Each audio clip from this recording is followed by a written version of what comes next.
Assalamualaikum warahmatullahi wabarakatuh. Selamat pagi anak-anak ibu semuanya. Apa kabar kalian hari ini? Semoga kalian dalam keadaan sehat ya. Nah, setelah minggu yang lalu kita belajar tentang teks prosedur, yaitu cara atau langkah-langkah dalam melakukan sesuatu. Nah, materi kita hari ini yaitu tentang teks eksplanasi. Apa itu teks eksplanasi? Mari kita pelajari ya. Nah, jadi teks eksplanasi itu secara umum bisa disebut juga dengan penjelasan atau teks yang menjelaskan tentang sesuatu. Nah, secara khususnya teks eksplanasi adalah teks yang isinya menjelaskan terjadinya suatu proses, peristiwa, atau fenomena.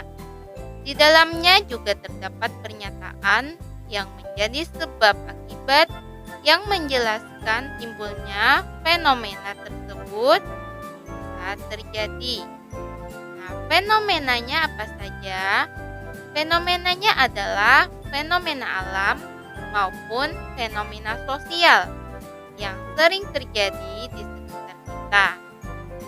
Fenomena alam misalnya, bagaimana terjadinya hujan, atau bagaimana terjadinya petir, atau fenomena alam berikut ini. Nah, coba kalian lihat fenomena alam awan bertopi di Gunung Lawu. Kemudian ada lagi fenomena alam lain, yaitu fenomena alam aphelion yang menyebabkan terjadinya suhu yang sangat dingin. Nah, itu tadi adalah contoh fenomena alam yang terjadi di sekitar kita. Sedangkan fenomena sosial bisa berupa fenomena sosial yang positif dan fenomena sosial yang bersifat negatif. Contohnya dari segi yang positif, misalnya ketika kita dalam masa pandemi ini, banyak orang-orang yang menyumbangkan dana atau bantuan untuk orang-orang yang terkena dampak saat masa pandemi ini atau saat diberlakukannya PPKM. Misalnya, bantuan-bantuan kepada orang yang sosial ekonominya rendah, misalnya ada yang di PHK dari pekerjaan, ataupun kepada pelaku usaha yang terdampak pandemi. Nah, sedangkan fenomena sosial yang negatif itu banyak sekali.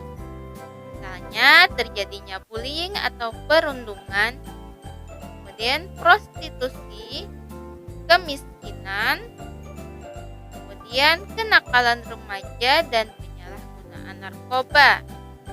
Bisa juga penyalahgunaan media sosial, dan masih banyak lagi. Nah, ketika kita melihat fenomena sosial di sekitar kita, itu pasti ada sebab dan akibatnya.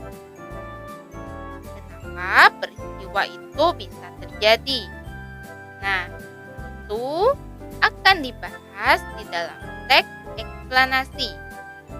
Jadi, kenapa kita harus mempelajari teks eksplanasi? Agar kita mengetahui fenomena tersebut. Sebab itu apa? Akibatnya apa? Yang terjadi terhadap kita juga masyarakat dan lingkungan sekitar. Dan tentu saja, ketika kita mengetahui kebenaran dari fenomena tersebut, kita akan dijauhkan dari hoax atau berita bohong. Misalnya, fenomena yang Ibu contohkan tadi, fenomena awan yang bertopi di Gunung Lawu. Misalnya, kita tidak tahu ilmiahnya seperti apa. Pasti kita akan menyangka ada hal-hal mistis di dalamnya. Atau, misalnya fenomena alam aphelion tadi, yang menyebabkan cuaca dingin. Kita pasti hanya akan mengira-ngira, kenapa terjadi cuaca dingin tanpa tahu kebenaran ilmiahnya. Nah, menurut BMKG itu adalah ketika posisi matahari memang berada pada titik jarak terjauh dari bumi dan memiliki dampak yang ekstrim terhadap penurunan suhu di Indonesia. Nah, anak-anak, ketika kita sudah tahu kebenaran ilmiahnya, kita tidak akan menduga-duga dan mengaitkan fenomena alam dengan hal-hal yang gaib atau mungkin hal-hal yang tidak masuk akal. Selanjutnya adalah ciri-ciri dari teks eksplanasi. Apa yang membedakan teks eksplanasi dengan teks lainnya? Bisa kalian lihat ciri-ciri teks eksplanasi. Yang pertama, isinya faktual atau apa adanya. Jadi, isi teksnya bersifat benar adanya sesuai dengan kenyataan atau apa adanya, jadi tidak berdasarkan opini penulis. Misalnya, terjadi pelangi. Nah, terjadinya pelangi itu karena adanya air yang terkena cahaya dan warnanya berubah menjadi spektrum pelangi. Bukan karena pendapat kita ya, tapi benar-benar ilmiah. Zaman dulu kan pelangi dikaitkan dengan cerita-cerita naga yang minum air atau bidadari yang sedang mandi. Jadi bukan seperti itu ya. Jadi itulah yang membedakan teks eksplanasi dengan cerita dongeng. Nah, selanjutnya ciri-ciri yang kedua, bersifat ilmiah.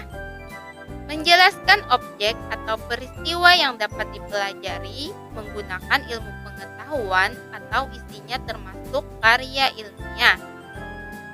Seperti fenomena-fenomena tadi, itu kita bisa tahu kebenaran ilmiahnya setelah dijelaskan dari pihak BMKG. Apa itu? Sudah tahu kan semuanya? BMKG itu apa? Badan Meteorologi, Klimatologi, dan Geofisika. Nah, ciri-ciri selanjutnya yaitu bersifat informatif. Isinya berupa informasi mengenai objek atau fenomena yang diberikan kepada orang lain atau pembaca. Nah, bersifat informatif karena teks eksplanasi disajikan secara benar dan nyata, sehingga terhindar dari hoax. Selanjutnya, ciri berikutnya, temanya memuat hal umum. Sebagian besar pembahasannya memuat fenomena umum, sosial, dan objek lain, lalu dijelaskan secara detail dengan bahasa yang mudah dimengerti. Kemudian, ciri yang terakhir, terdapat point makers atau penyampaian urutan. Misalnya ada kata ke-1, kedua, ketiga, dan sebagainya. Itu tadi adalah ciri-ciri dari teks eksplanasi. Nah, bagaimana anak-anak untuk materi hari ini? Semoga kalian bisa pahami dengan baik ya. Sekian dulu dari Ibu. Wassalamualaikum warahmatullahi wabarakatuh. Terima kasih.